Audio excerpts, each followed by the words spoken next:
ഇനി നമ്മൾ പഠിക്കുവാനായിട്ട് പോകുന്നത് പേജ് നമ്പർ 121 ഇൻഡിക്കേറ്റേഴ്സ് എന്നുള്ള ആ ഭാഗമാണ്. എല്ലാവരും പുസ്തകം എടുത്ത് നോക്കുക. അത് കഴിഞ്ഞ് അവിടെ നമ്മളിങ്ങനെ കാണുന്നു, പ്ലാസൻ്റ ഫോർമേഷൻ ഫങ്ഷൻ എന്നാണ് അവിടെ തന്നിരിക്കുന്നത്. എന്ന് വെച്ച് കഴിഞ്ഞാൽ പ്ലാസൻ്റയുടെ രൂപപ്പെടലും അതിൻ്റെ ധർമ്മങ്ങളെയും കുറിച്ച് എഴുതുവാനാണ് പറഞ്ഞിരിക്കുന്നത്. അപ്പോൾ ആദ്യം നമ്മൾ എഴുതാൻ പോകുന്നത് പ്ലാസൻ്റയുടെ ഫോർമേഷനെ കുറിച്ചാണ്. Placenta formation.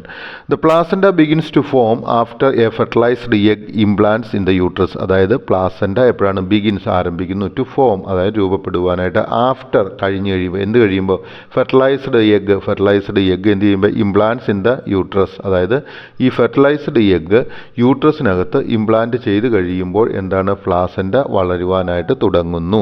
Placenta started to grow around 7 to 10 days after conception. Placenta എന്താണ് ചെയ്യുന്നത്, വളരുവാൻ തുടങ്ങുന്നു around 7 to 10 days after conception. ഏകദേശം 7 മുതൽ 10 ദിവസത്തിന് ശേഷം, ഗർഭധാരണത്തിന് 7 മുതൽ 10 ദിവസത്തിന് ശേഷമാണ് പ്ലാസൻ്റ വളരുവാനായിട്ട് തുടങ്ങുന്നത്. Placenta continues to grow throughout the pregnancy to support the baby. ഈ പ്ലാസൻ്റ എന്താ ചെയ്യുന്നത്, ആ ഗർഭധാരണകാലം മുഴുവൻ തുടർച്ചയായിട്ട് ഇത് വളർന്നുകൊണ്ടിരിക്കുന്നു. എന്തിനു വേണ്ടിയിട്ടാണ്, ഈ കുഞ്ഞിനെ സംരക്ഷിക്കുന്നതിന് വേണ്ടിയിട്ട്. Placenta starts as a few cell and grows to be a several inches long. Placenta എങ്ങനെയാണ്, ഒരു ചെറിയ സെല്ലുകളായിട്ട്, കുറച്ച് സെല്ലുകളോട് കൂടി തുടങ്ങിയിട്ട് അത് ഒരു വളരെയധികം സെല്ലുകളുള്ള ഒന്നായിട്ട് രൂപപ്പെടുകയാണ് ചെയ്യുന്നത്. ഇനി അടുത്തതായിട്ട് പ്ലാസൻ്റയുടെ ഫോർമേഷൻ, രൂപപ്പെടലിനെ കുറിച്ചാണ് നമ്മൾ എഴുതേണ്ടത്. പ്ലാസൻ്റ ഹെൽപ്സ് ടു കീപ്, അല്ലെങ്കിൽ ഫംഗ്ഷനെ കുറിച്ചാണ് നമ്മൾ ഇവിടെ എഴുതുന്നത്, അല്ലെങ്കിൽ പ്ലാസൻ്റയുടെ ധർമ്മത്തെക്കുറിച്ചാണ് പറയുന്നത്. രണ്ടാമതായിട്ട് placenta helps to keep the baby alive and healthy during pregnancy. Placenta എന്ത് ചെയ്യുന്നു, ഒരു കുഞ്ഞിനെ ജീവനുള്ളതും അതുപോലെ തന്നെ ആരോഗ്യമുള്ളതുമാക്കി നിലനിർത്തുന്നതിന്, പ്രഗ്നൻസി ടൈം അല്ലെങ്കിൽ ഗർഭധാരണ സമയത്ത് നിലനിർത്തുന്നതിന് വളരെയധികം സഹായിക്കുന്നു.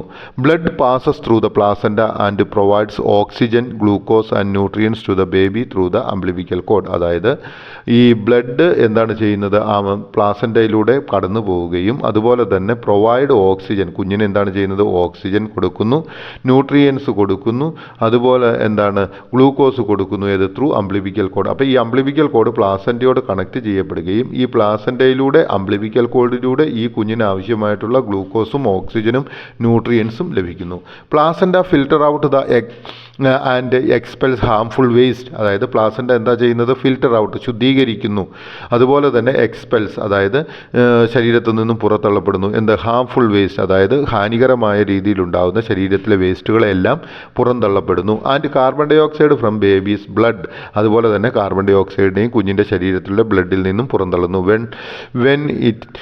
When he is in the uterus. ആ ബേബി എവിടെയാണ്, യൂട്രസിൽ അല്ലെങ്കിൽ ഗർഭപാത്രത്തിൽ ആയിരിക്കുമ്പോൾ. അടുത്തതായിട്ട് നമ്മളോട് പറഞ്ഞിരിക്കുന്നത് അമിനോട്ടിക് ഫ്ലൂയിഡ് ഫങ്ഷൻ എന്നാണ് പറഞ്ഞിരിക്കുന്നത്. നിങ്ങൾക്കറിയാവുന്നതാണ്, അമിനോട്ടിക് ദ്രവം അല്ലെങ്കിൽ അതിൻ്റെ ധർമ്മവും ആണ് പറഞ്ഞിരിക്കുന്നത്. അപ്പോൾ ആദ്യമായിട്ട് അമിനോട്ടിക് ഫ്ലൂയിഡ് എന്താണെന്ന് നമുക്ക് നോക്കാം. Amniotic fluid is the fluid that surrounds and protect an embryo while it is growing in the uterus. അതായത് അമിനോട്ടിക് ഫ്ലൂയിഡ് എന്ന് പറയുന്നത് ഒരു ദ്രവമാണ്, അല്ലെങ്കിൽ ഒരു ദ്രാവക രൂപത്തിലുള്ള പദാർത്ഥമാണ്. ഇത് surround and protect the embryo. ഇത് ആ എംബ്രിയോയിനെ എന്ത് ചെയ്യുന്നു, അല്ലെങ്കിൽ ഗർഭത്തിലായിരിക്കുന്ന ആ ശിശുവിനെ എന്ത് ചെയ്യുന്നു, അത് മൊത്തമായിട്ട് കവർ ചെയ്യപ്പെട്ടിരിക്കുന്നു. അതുപോലെ തന്നെ എംബ്രിയോയെ കവർ ചെയ്യപ്പെട്ടിരിക്കുന്നു. അതുപോലെ തന്നെ അതിൻ്റെ ഡീഹൈഡ്രേഷനിൽ നിന്നും രക്ഷിക്കുന്നുണ്ട്. While it is growing in the uterus. അത് യൂട്രസിനകത്ത് ആ കുഞ്ഞ് വളരുന്ന സമയത്ത്. ഇനി അമ്നിയോട്ടിക് ഫ്ലൂയിഡിൻ്റെ ഫംഗ്ഷൻ അല്ലെങ്കിൽ അതിൻ്റെ ധർമ്മം എന്താണ്. Amniotic fluid prevents dehydration of the features and protect it from external shock.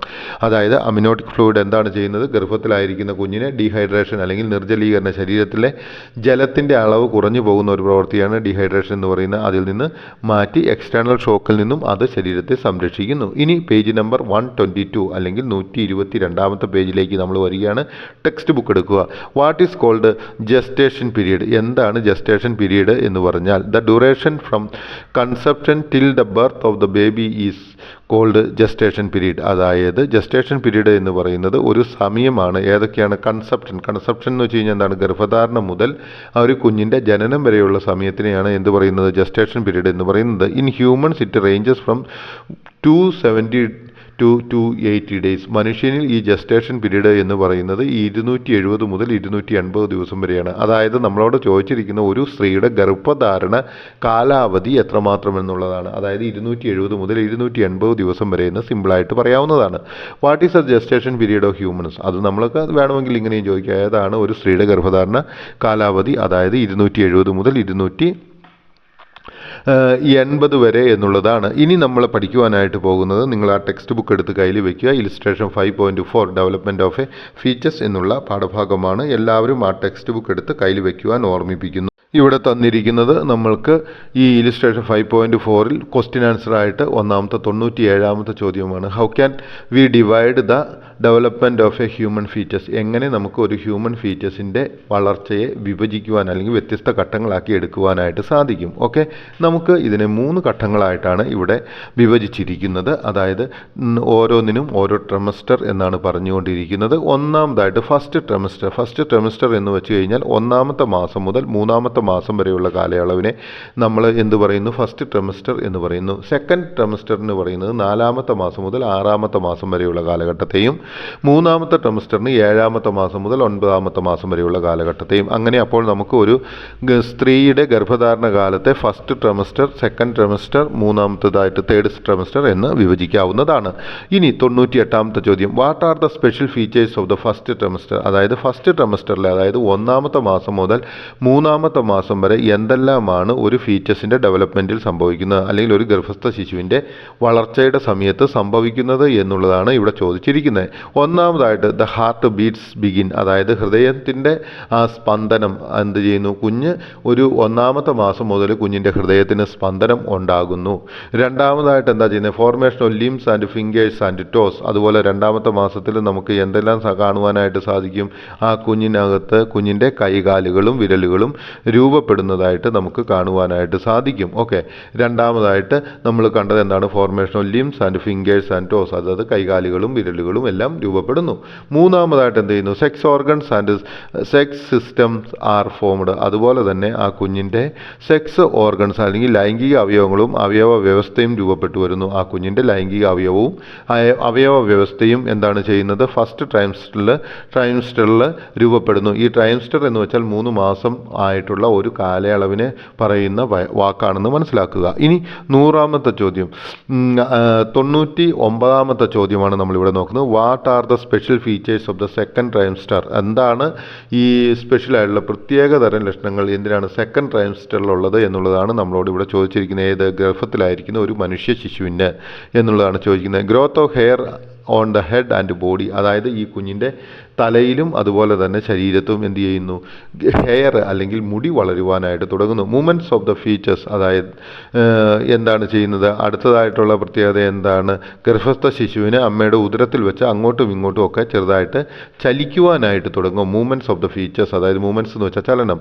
4ാമതായിട്ട് eyelids open, eyelashes are formed. പിന്നെ എന്താണ് സംഭവിച്ചുകൊണ്ടിരിക്കുന്നത്? കൺപോളകൾ, ആ കുഞ്ഞ് ഗർഭത്തിലായിരിക്കുന്ന കുഞ്ഞ് എന്ത് ചെയ്യുന്നു? കൺപോളകളെ തുറക്കുന്നു, കൺപീലികൾ കുഞ്ഞിന് രൂപപ്പെട്ടു വരുന്നു. ഇത്രയും പരിപാടികളാണ് എന്താണ് സെക്കൻഡ് ട്രൈംസ്റ്ററിൽ, അതായത് 4 മുതൽ 6 മാസം വരെ സംഭവിക്കുന്നത്. ഇനി സംഭവിക്കുന്നത് 100ാമത്തെ ചോദ്യമായിട്ടാണ് ചോദിച്ചിരിക്കുന്നത്. What are the special features of the third trimester? എന്തെല്ലാമാണ് തേർഡ് ട്രൈംസ്റ്ററിലുള്ള ഒരു കുഞ്ഞിന്, ഗർഭസ്ഥമായിരിക്കുന്ന ഒരു ശിശുവിന് സംഭവിച്ചുകൊണ്ടിരിക്കുന്നത്? അതായത് അമ്മയുടെ ഗർഭപാത്രത്തിൽ വെച്ച് 7-ാം മാസം മുതൽ 9-ാം മാസം വരെ ഒരു കുഞ്ഞിന് സംഭവിക്കുന്ന മാറ്റങ്ങൾ അല്ലെങ്കിൽ ചലനങ്ങൾ ഏതെല്ലാമാണ് എന്നാണ് നമ്മളോട് ചോദിച്ചിരിക്കുന്നത്. ഒന്നാമതായിട്ട് ലെൻസ് അറ്റൈൻ കംപ്ലീറ്റ് ഗ്രോത്ത്, അതായത് ശ്വാസകോശം 7-ാമത്തെ മാസം ആകുമ്പോഴത്തേക്കും ഒരു കുഞ്ഞിൻ്റെ ശ്വാസകോശം പൂർണ്ണമായ വളർച്ചയിലേക്ക് എത്തിച്ചേരുകയാണ് ചെയ്യുന്നത്. രണ്ടാമതായിട്ട് ബോഡി സൈസ് ഇൻക്രീസ്, ആ കുഞ്ഞിൻ്റെ ബോഡിയുടെ, അതിൻ്റെ ശരീരത്തിൻ്റെ സൈസ് എന്ത് ചെയ്യപ്പെടുന്നു? രൂപപ്പെട്ടു വരുന്നു, അല്ലെങ്കിൽ വളർന്നു വരുന്നു, അല്ലെങ്കിൽ ആ കുഞ്ഞിൻ്റെ ശരീരത്തിൻ്റെ വലിപ്പത്തിന് കൂടുതലായിട്ട് ഉണ്ടാകുന്നു. അപ്പോൾ മൂന്നാമതായിട്ട് ഗെയിനിങ് ഓഫ് ബോഡി വെയ്റ്റ്, അതുപോലെ തന്നെ ഇപ്പോൾ വലിപ്പം കൂടുമ്പോൾ അത് സ്വാഭാവികമാണല്ലോ, ആ കുഞ്ഞിൻ്റെ ബോഡി വെയ്റ്റ്, അതായത് ശരീരത്തിൻ്റെ ഭാരവും വർദ്ധിക്കുന്നു. അപ്പം നിങ്ങൾക്ക്, എനിക്ക് തോന്നുന്നു ഈ ഭാഗം മനസ്സിലായെന്ന് തോന്നുന്നു. ഒരു ഗർഭസ്ഥ ശിശുവിനെ എങ്ങനെയാണ് 3 ട്രൈംസ്റ്റർ ആയിട്ടാണ് നമ്മൾ വിഭജിച്ചിരിക്കുന്നത്. ഈ 3 ട്രൈംസ്റ്ററിൽ 1-ാമത്തെ മാസം മുതൽ 3-ാമത്തെ മാസം വരെയും, 4-ാമത്തെ മാസം മുതൽ 6-ാമത്തെ മാസം വരെയും, 7-ാമത്തെ മാസം മുതൽ 9-ാമത്തെ മാസം വരെയും. ഈ കാലയളവിൽ ഒരു കുഞ്ഞിന് സംഭവിക്കുന്ന മാറ്റങ്ങൾ ഏതെല്ലാമാണെന്ന് ഇവിടെ കൃത്യമായിട്ട് ഞാൻ പറഞ്ഞു തന്നിട്ടുണ്ട്. തന്നിട്ടുണ്ട്. ഇനി നമുക്ക് അടുത്ത വീഡിയോയിലേക്ക് പോകാം.